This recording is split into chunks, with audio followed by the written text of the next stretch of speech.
What you're about to hear comes from the spiritual classic, The Practice of the Presence of God, based on the writings and conversations of Brother Lawrence, a 17th-century Carmelite monk.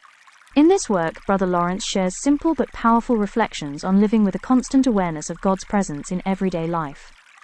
His teachings focus on trust, humility, prayer, and finding peace through spiritual awareness, even during ordinary tasks. This is the first letter. You so earnestly desire that I describe the method by which I arrived at that habitual sense of God's presence, which our merciful Lord has been pleased to grant me. I am complying with your request, with my request that you show my letter to no one. If I knew that you would let it be seen, all the desire I have for your spiritual progress would not be enough to make me comply.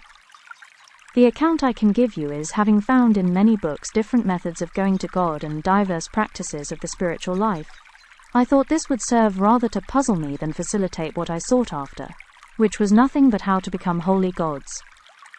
This made me resolve to give the all for the all. After having given myself wholly to God, to make all the satisfaction I could for my sins, I renounced, for the love of Him, everything that was not He, and I began to live as if there was none but He and I in the world. Sometimes I considered myself before Him as a poor criminal at the feet of His judge.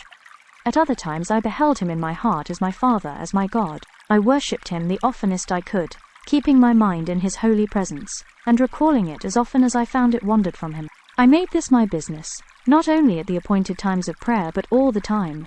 Every hour, every minute, even in the height of my work, I drove from my mind everything that interrupted my thoughts of God. I found no small pain in this exercise.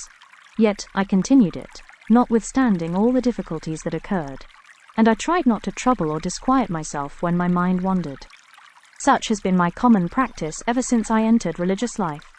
Though I have done it very imperfectly, I have found great advantages by it. These, I well know, are to be imputed to the mercy and goodness of God, because we can do nothing without Him, and I still less than any.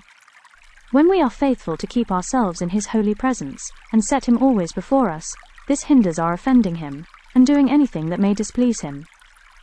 It also begets in us a holy freedom, and, if I may so speak, a familiarity with God, where, when we ask, He supplies the graces we need.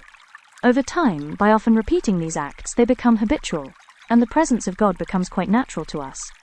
Please give Him thanks with me, for His great goodness towards me, which I can never sufficiently express, and for the many favors He has done to so miserable a sinner as I am. May all things praise Him.